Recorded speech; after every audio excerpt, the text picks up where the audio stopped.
Hello guys. हम लोगों ने प्रोबेबिलिटी लेसन स्टार्ट किया है। कुछ बेसिक से बातें हम लोगों ने ऑलरेडी लास्ट लेक्चर में कवर की है और थोड़ा आगे हम लोग बढ़ते हैं बेसिक में। ठीक है गाइस। अभी आपके सामने नाम आ जाएगा कि इवेंट ए, इवेंट बी, ऐसे कुछ नाम आने वाले हैं। तो देखेंगे हम लोग ये इवेंट होता क्या है। मान लो गाइस कोई आप रैंडम एक्सपेरिमेंट कर रहे हो। अभी आपको पता है रैंडम एक्सपेरिमेंट क्या होता है कि ऐसे एक्सपेरिमेंट को हम लोग रैंडम बोलेंगे जिसके आउटकम्स एक से ज़्यादा है और हम लोग वो पहले ही चेक कर सकते हैं कि कितने आउटकम्स आ सकते हैं, बट उसमें से कोई एक हम लोग सर्टेनिटी से प्रेडिक्ट नहीं कर सकते।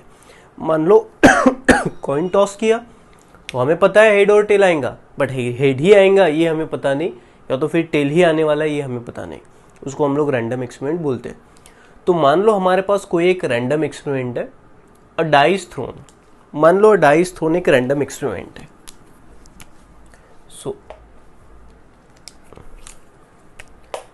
डाई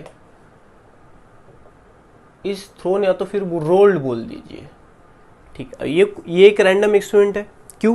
क्योंकि हमें पता है इसके आउटकम्स 1 से लेके 6 तक आ सकते हैं, बट एग्जैक्टली क्या आएगा ये हमें पता नहीं। तो ये रैंडम एक्सपेरिमेंट हो गया। उसका अगर हम लोग सैंपल पेस निकालेंगे तो ये आ जाएगा 1 2 3 4 5 और 6। ये हो गया उसका सैंपल स्पेस। ओके गाइस, अभी मान लो मैं कोई एक चीज डिफाइन करता हूं, कोई एक इवेंट डिफाइन करता हूं कि ऑकरेंस ऑफ इवन नंबर। मान लो जो हम लोगों ने डाई रोल किया ना, तो हम लोग उस पर कोई एक चीज बना रहे कि भाई इवन नंबर आना चाहिए, even number. Occurrence of even number, तो इसका सैंपल स्पेस क्या आ जाएगा? देखो, हमने जब डाई रोल किया तो इतने सारे पॉसिबिलिटी है। अब इतने सारे पॉसिबिलिटी में से इवन नंबर वाली कौन सी पॉसिबिलिटी है? तो हम लोग बोल देंगे 2 4 6। अभी गाइस ये जो हम लोगों ने ये चीज की है, ये हम लोगों ने सैंपल स्पेस के बेसिस पे की है। ठीक है, तो इसी को हम लोग बोलते हैं इवेंट।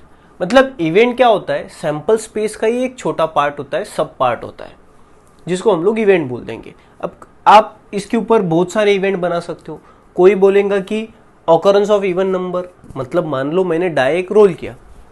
अभी मैं ये सवाल आपको पूछ सकता हूं कि भाई अच्छा ये बता, इवन नंबर आएगा अपर फेस के, इसकी क्या पॉसिबिलिटी है? तो पॉसिबिलिटी तो हम लोग बाद में निकालेंगे, प्रोबेबिलिटी तो हम लोग बाद में निकालेंगे। पहले ये बात तो समझते हैं इवेंट क्या है। तो ये बन जाएगा हमारा इवेंट। क्या? हम लोगों ने एक डाई रोल किया तो हमारी एक एक स्टेटमेंट आ रहे हैं उस सैंपल स्पेस के ऊपर। कौन सा कि कोई बोलेगा कि इवन नंबर आना चाहिए फेस के ऊपर, अपर फेस के ऊपर। कोई बोलेगा ऑड नंबर आना चाहिए, कोई बोलेगा प्राइम नंबर आना चाहिए, तो कोई कुछ अलग बोलेगा। तो इस सैंपल स्पेस के ऊपर कोई भी हम लोग अगर एक स्टेटमेंट बनाते हैं तो उसको हम लोग इवेंट बोल देंगे। बट ये जो इवेंट है, ये इवेंट इसी सैंपल स्पेस का सबसेट होगा। इसलिए हम लोगों ने इवेंट की डेफिनेशन क्या बोल दी कि event is a subset of sample space. और यूजुअली हम लोग इवेंट को ना कैपिटल लेटर से डिनोट करते हैं, ABC कोई भी। ठीक है गाइस, तो ये होता है इवेंट। तो चाहे फिर आप एक डाई रोल करिए, 2 डाई रोल करिए, 2 कॉइन टॉस करिए, बहुत सारे इवेंट आप लोग जनरेट कर सकते हो। ओके, चलो नेक्स्ट पॉइंट की तरफ बढ़ते। Equally likely outcomes. अभी इक्वली लाइकली आउटकम्स क्या होता है, हम लोग एक एग्जांपल लेके समझते हैं, बाद में डेफिनेशन पढ़ते हैं। इक्वली लाइकली आउटकम्स क्या होता है? मान लो कोई एक रैंडम एक्सपेरिमेंट है आपके पास कि अ कॉइन इज टॉस्ड। एक कॉइन आप लोगों ने टॉस किया। चलो उसका सैंपल स्पेस क्या आ जाएगा? हेड नहीं तो टेल। ओके, अभी गाइस प्रोबेबिलिटी आपको कैसे निकालते हैं ये पता होगा नहीं होगा, आई डोंट नो, वो तो हमें सीखना है। बट कुछ भी प्रीवियस क्लास में आप थोड़ी बहुत प्रोबेबिलिटी सीखे होंगे, बट मैं ऐसा कंसिडर करता हूँ कि आपको प्रोबेबिलिटी निकालते नहीं आता है। ठीक है, तो मैं किसी एक पर्टिकुलर इवेंट की प्रोबेबिलिटी बताऊंगा, तो वो बस ध्यान में रखना। तो गाइस जब भी आप लोग कॉइन टॉस करते हो तो ये जो हेड है, हेड, इसका अगर आप प्रोबेबिलिटी निकालोगे तो 50% आएगा, और टेल का भी अगर आप प्रोबेबिलिटी निकालोगे तो वो भी 50% आएगा। तो होता क्या है, अगर मान लो कोई आप रैंडम एक्सपेरिमेंट कर रहे हो, उसके सैंपल स्पेस में जितने कितने एलिमेंट है, अगर हर एलिमेंट का प्रोबेबिलिटी सेम आता है, हर आउटकम का प्रोबेबिलिटी अगर सेम आता है, तो उस सारे आउटकम्स को हम लोग बोलते हैं इक्वली लाइकली आउटकम्स। मैं फिर से एक बात बताता हूँ आपको, फिर से एक बार बताता हूँ कि आपने कोई एक रैंडम एक्सपेरिमेंट कर दिया। रैंडम एक्सपेरिमेंट करने के बाद उसके सैंपल स्पेस कैसे लिखते हैं आपको पता है, हम लोग लास्ट लेक्चर में ऑलरेडी देख चुके हैं। तो वो सैंपल स्पेस में अगर हर एक आउटकम का, हर एक एलिमेंट का आप प्रोबेबिलिटी निकालोगे, और अगर मान लो हर एक आउटकम का प्रोबेबिलिटी सेम आ रहा है, तो वो सारे आउटकम्स को हम लोग बोलते हैं इक्वली लाइकली आउटकम्स। जैसे कॉइन के केस में गाइस हेड का भी प्रोबेबिलिटी 50% होता है और टेल का भी प्रोबेबिलिटी 50% होता है, तो दोनों का प्रोबेबिलिटी सेम है, तो ये दोनों जो आउटकम्स है वो इक्वली लाइकली आउटकम्स कहलाते हैं। सेकेंड एग्जाम्पल हम लोग लेंगे, a die is roll, a die is roll, तो इसका सैंपल स्पेस क्या आ जाएगा, 1 2 3 4 5 6, ये सैंपल स्पेस जाएगा। अब देखो इतने सारे आउटकम्स है, बट अगर आप हर एक आउटकम्स का प्रोबेबिलिटी देखोगे ना, तो हर एक आउटकम का प्रोबेबिलिटी आता है 1/6, इसका भी 1/6, इसका भी 1/6, इसका भी 1/6, इसका भी 1/6 और इसका भी 1/6। अब सवाल ये है कि सर ने 1/6 लिखा कैसे, उसके तरफ ध्यान मत दो, वो तो हम लोग निकालना सीखेंगे, ठीक है। सवाल ये है कि मैंने इन सारे आउटकम्स का प्रोबेबिलिटी नीचे लिखा है, कैसे लिखा वो छोड़ो, मैंने लिखा है, बट आपको इतना ही ऑब्जर्व करना है कि सारे आउटकम्स का प्रोबेबिलिटी सेम है। तो जब किसी सैंपल स्पेस में हर एक आउटकम का प्रोबेबिलिटी सेम आता है, हर एक एलिमेंट का प्रोबेबिलिटी सेम आता है, तो वो सारे आउटकम्स को हम लोग इक्वली लाइकली आउटकम्स बोलते हैं। बट मान लो गाइस हमारे पास एक अनफेयर डाई है, अनफेयर डाई, मान लो झूठा मूठा डाई हम लोगों ने बना दिया। वो डाई देखो कैसा है, उस डाई में 1 2 3 3 3 6 ऐसे, मतलब 3 फेस ऐसे है जिसके ऊपर 3 3 है, ये अनफेयर हो गया। बट अनफेयर है तो है, मान लो किसी डाई का आउटकम्स इस तरह से आ रहा है, सारे फेस के ऊपर ऐसे नंबर है, पहले फेस पे 1 है, दूसरे फेस पे 2 है, तीसरे फेस पे भी 3 है, चौथे फेस पे भी 3 है, पांचवें फेस पे भी 3 है, छठवें फेस पे 6 नंबर है। अब इस तरह से अगर अनफेयर डाई होता है, तो अगर आप आउटकम्स तो लिख लिए, सैंपल स्पेस तो आप लोगों ने लिख लिया, तो गाइस इसका प्रोबेबिलिटी आ जाएगा 1/6, इसका आ जाएगा 1/6, जो 3 नंबर है ना, 3 नंबर, इसका प्रोबेबिलिटी आ जाएगा 1/2 और 6 नंबर का प्रोबेबिलिटी आ जाएगा 1/6।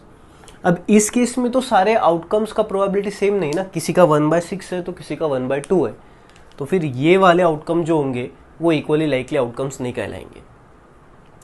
आई think it's clear to you कि इक्वली लाइकली आउटकम्स किसको बोलते हैं।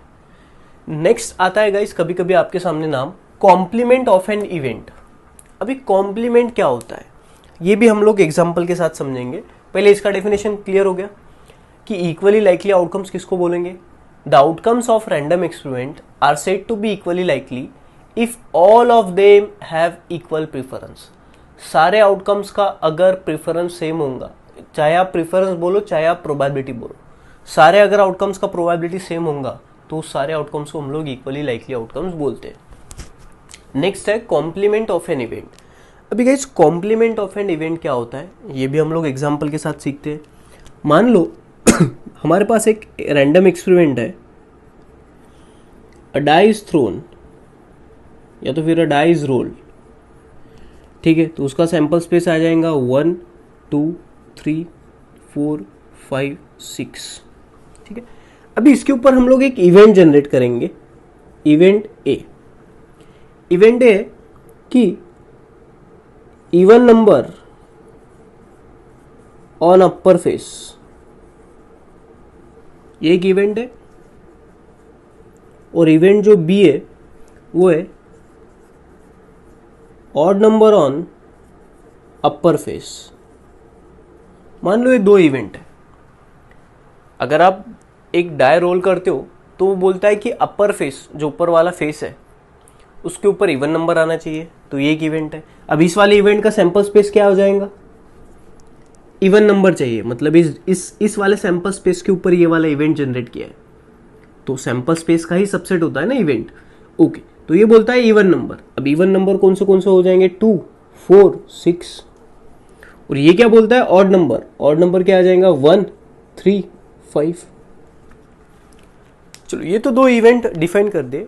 अभी कॉम्प्लीमेंट ऑफ इवेंट क्या होता है, मान लो अगर मुझे इवेंट ए का कॉम्प्लीमेंट देना है, इवेंट ए का कॉम्प्लीमेंट बताना है, तो इवेंट ए का कॉम्प्लीमेंट क्या होता है, उस ए इवेंट में जितने कितने आउटकम्स है वो सारे छोड़ के जितने भी आउटकम्स बचेंगे सैंपल स्पेस में वो सारे कहलाएंगे इवेंट ए का कॉम्प्लीमेंट।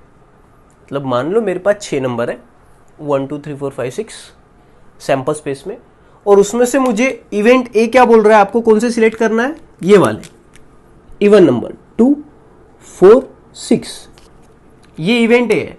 अब बचे कौन से है गाइस, बचा है 1 3 और 5, और अगर मैं 1 3 5 का सेट बनाऊं 1 3 5 का, तो ये वाला सेट हो जाएगा।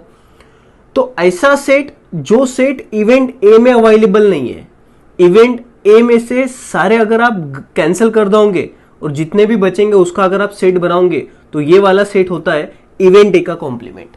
मतलब अगर ए का कॉम्प्लीमेंट बताना है तो ए को छोड़ के सारे, बी का कॉम्प्लीमेंट बताना है तो बी को छोड़ के सारे, सी का कॉम्प्लीमेंट बताना है तो सी को छोड़ के सारे। इसलिए हम लोगों ने डेफिनेशन क्या बोल दी कि if A is any event defined on sample space of a random experiment, किसी भी रैंडम एक्सपेरिमेंट का जो भी सैंपल स्पेस है उस सैंपल स्पेस के ऊपर हम लोगों ने किसी इवेंट को डिफाइन किया, मान लो ए इवेंट है, then set of all outcomes in sample space excluding those of event A, event A को छोड़ के जितने कितने सैंपल स्पेस में बचेंगे उसका अगर आप सबसेट बनाओगे तो वही सबसेट होता है ए का कॉम्प्लीमेंट। और ए के कॉम्प्लीमेंट को हम लोग इस तरह से डिनोट करते हैं ए डैश।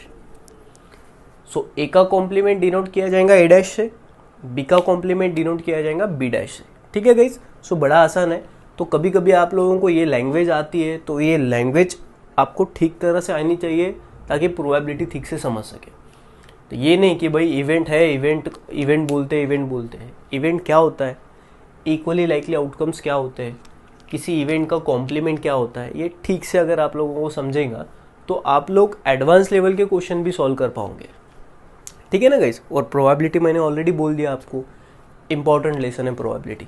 आप किसी भी स्टैंडर्ड में पढ़िए, प्रोबेबिलिटी बहुत ज़्यादा इंपॉर्टेंट है।